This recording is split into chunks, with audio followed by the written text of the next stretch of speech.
భయ్యా love you అంటే triple ఏలో షో చేస్తాను. పిఆర్ఓ ప్రొడ్యూసర్ అయితే ఇలాంటి ఐడియాస్ వస్తాయి. అంటే ఒక గ్రేట్ హ్యూమన్ బీయింగ్ ఎస్కిన్ అరుస్తుంటాడు అని అందరికీ బయట ప్రపంచం తెలుసు, మా లాంటి వాళ్ళకే తెలుసు ఇంత మంచోడు అని. బట్ ఇందాటి వరకు నేను మంచి మూడ్లో ఉన్నాను. ఎస్కేని మాట్లాడగానే కొద్దిగా ఎమోషనల్ అనిపిస్తుంది లోపల. యా, ముందు అందరినీ మాట్లాడు. బాబు మోహన్ సార్, సార్ నాకు ఒక బ్యూటిఫుల్ మెమరీ ఉంది సార్. నేను చూసిన మొట్టమొదటి సెలబ్రిటీ మీరే సార్. యాక్చువల్లీ నేను చాలా చిన్నడిగా ఉన్నప్పుడు మీరు నెల్లూరుకి వచ్చారు సుమన్ గారి సినిమాకి.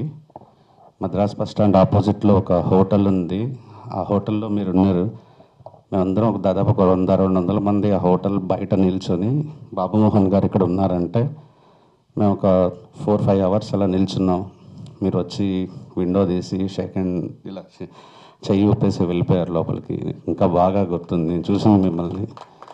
సో అందరం పెద్ద ఫ్యాన్స్, మీ సినిమాలు చూస్తే పెరిగాం. మీతో స్టేజ్ పంచుకోవడం అనేది చాలా హ్యాపీ అనిపిస్తుంది సార్. Thank you. అండ్ సంజోస్ గారు, నేను మీ ఇంటర్వ్యూస్ చూశాను. Great sir. అంటే ఫస్ట్ స్టార్టింగ్ స్టెప్ పెద్ద స్టార్ అవ్వాలని మనస్ఫూర్తిగా కోరుకుంటున్నాను. యా, కంటెంట్ నమ్మి సినిమాలు తీయండి, డైరెక్టర్లు నమ్మి సినిమా తీయండి. చాలా థ్యాంక్ యూ. ప్రొడ్యూసర్ గారికి all the best. And Mohan గారు, నాకు కృష్ణ చైతన్య చెప్పారు ఇప్పుడే, బ్యాక్గ్రౌండ్ మీరు ఎంత కష్టపడి పైకి వస్తున్నారని, ఆర్జీవీ స్కూల్ అని. So all the best. Trailer looking so promising. What ever ఈ ప్రాసెస్లో ఎనీ చిన్న సపోర్ట్ నా సైడ్ నుంచి ఏదో వచ్చినా హ్యాపీగా రెడీ టు. నేను కానీ ఎస్కేన్ కానీ ఏదైనా సరే. పూర్ణాచారి గారు మీరు లిరిక్స్ యూట్యూబర్ కానీ ఇంటర్వ్యూస్ చూశాను. వెరీ ఆల్ ది బెస్ట్ అన్న. చేద్దాం, టైం వస్తుంది కదా. మీడియా సమక్షంలో చెప్పారు, మీరే గుర్తుపెట్టుకోవాలి, చేద్దామన్నారు Sairaj garu. Aarti garu, welcome to Telugu film industry. And ఎవరైనా మర్చిపోయినారు sir. Aditya garu thank you. Aditya music Niranjan garu thank you sir. Sir all the best sir. John garu and మా నవీన్ మేడారం. ఇప్పుడు పాయింట్గా చేస్తా, ఎందుకు ఎమోషనల్ అయ్యానంటే నవీన్ ఒక మాట అన్నారు యాక్చువల్లీ, తర్వాత ఎస్కేన్ కూడా అన్నారు యాక్చువల్లీ. అంటే నేను పెద్ద సినిమా తీసిన తర్వాత కూడా చిన్న సినిమా సపోర్ట్ చేయడానికి ఇక్కడికి వచ్చానని.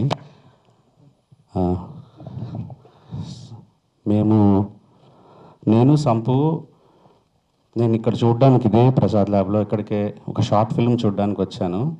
నాకు ఎవ్వరు హీరోలు డేట్లు ఇవ్వట్లే, ఎవ్వరు కదలేనట్లే.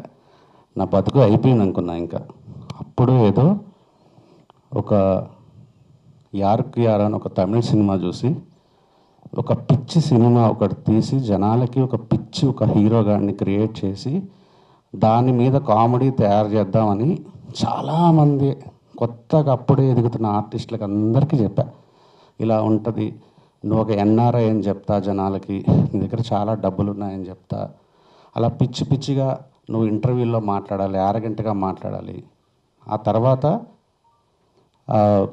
తర్వాత నిజం రివీల్ చేస్తాం అని చెప్పి ఎవ్వరు చేయలే. నేను ఇదే ప్రసాద్ ల్యాబ్లో ఆ బయట చెట్టు దగ్గర నిల్చున్నాను. షార్ట్ ఫిల్మ్ చూసి అక్కడ నిల్చోమంటే ఇప్పుడు ఈ మనిషి షూస్లో ఎన్ని కలర్లు ఉన్నాయో అన్ని కలర్లు ఒంటి మీద ఉన్నాయి. అంత దారుణంగా ఉపేంద్ర గారి ఏ సినిమా గుర్తుంది కదా, అలాంటి గెటప్ వేసుకొని ఉన్నాడు. చూడగానే నా హీరో దొరికాడు అనుకున్నా. నిజంగా నాకు ఇదంతా కల్లాగా ఉంది. అంటే ఇది జరిగి 13 ఏళ్ళు అయింది. నా దగ్గర హోండా షైన్ బైక్ ఉండేది. నాకు ఒక పిచ్చగా అప్పులు ఉండేవి, ఒక 50,000 60,000, పెద్ద అమౌంట్ అది. అది ఎలా 50,000 60,000 ఎలా తీర్తుందో కూడా తెలియదు. కానీ నా దగ్గర కథ ఉంది, ఐడియా ఉంది. సంపుని సిద్దిపేటలో ఉండేవాడు సంపు. సంపు ఒక మాట్లాడుకుందాం కథ గురించి అని వచ్చేసేవాడు.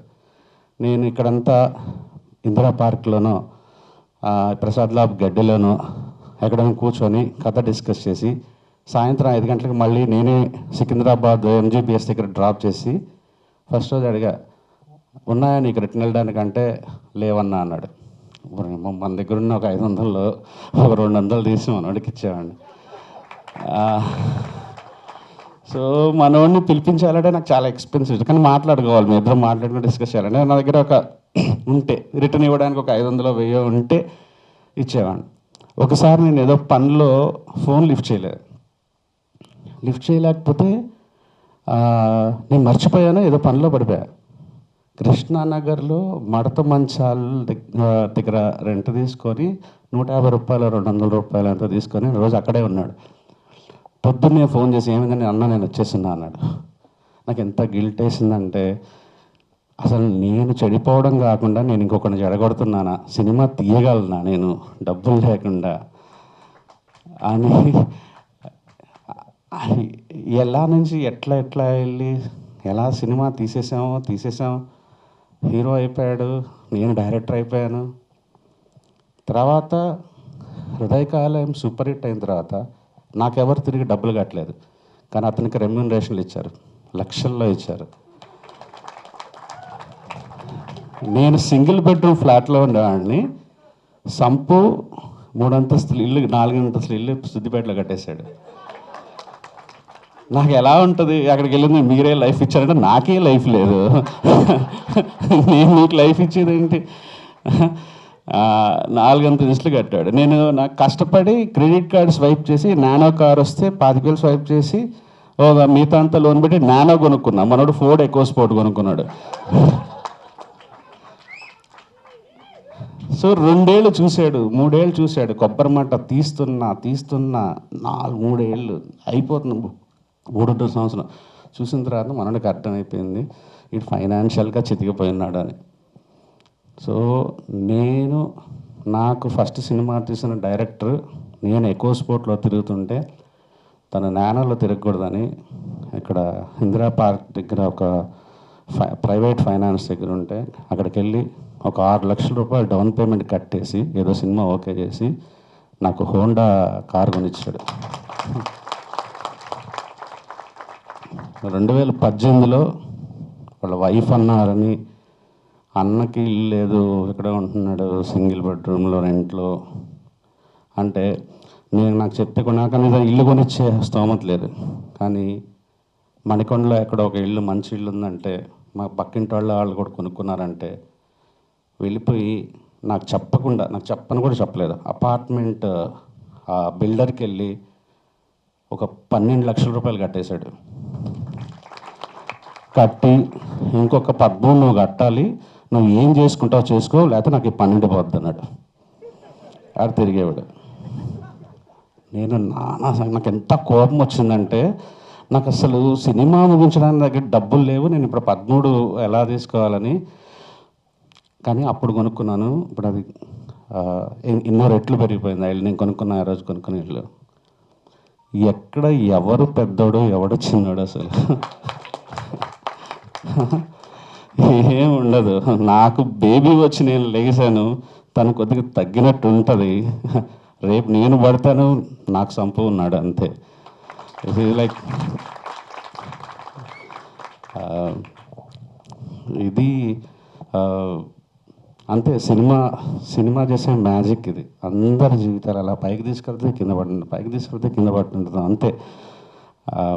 ఇక్కడ ఉన్నామా, జర్నీ కరెక్ట్ చేసుకున్నామా, రిలేషన్షిప్స్ కరెక్ట్గా ఉన్నాయా లేదా అనేది. సంపు లాంటి నేనేమన్నా సిద్దిపేటలో ఉన్న ఒక యాక్టర్ని తీసుకొచ్చి వాడిని స్టార్ చేస్తాను తొడగొట్టి చేశానా? లేదు. నేను డైరెక్టర్ అవ్వడానికి నాకు ఒక హీరో కావాల్సి వచ్చింది, చేసుకున్నా అంతే. ఆ ప్రాసెస్లో నేను డైరెక్టర్ అయినా అతను హీరో అయ్యాడు. నేనేంటి లైఫ్ ఇచ్చేది అసలు? ఆ తర్వాత చేసిన సినిమాలకు ఏమైనా యాక్టర్లు ఏమన్నా పెద్దవాళ్ళు అయితే అయ్యారు, కానీ ఎప్పుడు కాదు. అసలు నాకు చాలా ప్రౌడ్ అనిపిస్తుంది. సంపు తీసుకొచ్చిన డబ్బులు, సంపాదించిన ప్రతి డబ్బులు నాకు ఖర్చు పెట్టాడు, సమాజం కోసం ఖర్చు పెడతాడు, తన చుట్టుపక్కల ఉండే వాళ్ళకి ఖర్చు పెడతాడు. ఇప్పుడు కూడా ఫోన్ చేస్తాడు, అన్న వాళ్ళకి 10,000 ఇద్దామా, 25,000 ఇద్దామా, 50,000 ఇద్దామని. ఎంత తీసుకుంటాడు అతను? ఆ మంచి మనసు ఎప్పటికీ ఇండస్ట్రీలో నాకైతే మాత్రం స్టార్. ఎవడో నేను ఇన్స్టాగ్రామ్లో 11 years ఆఫ్ హృదయకాలం పెట్టాడంటే ఒక కామెంట్ పెట్టాడు, ఇప్పుడు కూడా డిలీట్ చేయాలి, నా ప్రొఫైల్కి వెళ్తూ ఉంటుంది, రోడ్డు మీద వదిలేసావుగా ఇప్పుడు అన్నాడు. ఏంటో రోడ్డు మీదకి వదిలేసేది అసలు? ఏ రోజుకైనా సంపు కోసం నేను ఉంటాను, నా కోసం సంపు ఉంటాడు అంతే. All the best. ప్లీజ్ మీడియాకి రిక్వెస్ట్, చిన్న సినిమా గట్టిగా పుష్ చేయండి. కావాలంటే ఎస్కేఎన్ గారి స్పీచ్ మీద ఉన్న అవి వేయండి. ఇప్పుడు తెలుగు నేర్చుకోవాలి ఏదో చెప్పారు కదా, మామూలుగా ముంబై అమ్మాయి తమిళ వేస్తున్నారు. ముంబై అమ్మాయి మీద గుర్రు అదే ఫైర్ అయిన తెలుగు నిర్మాత. మరి రేపు మీరు ముంబైలో సినిమా తీస్తున్నారు కదా, మీరు హిందీలో మాట్లాడతారా? ఇలాంటివన్నీ కళ్ళకి భాషా భేదం లేదు. ఇలా ఎవరాయండి, వైరల్ చేయండి ప్లీజ్ దయచేసి. Thank you so much everyone, love you.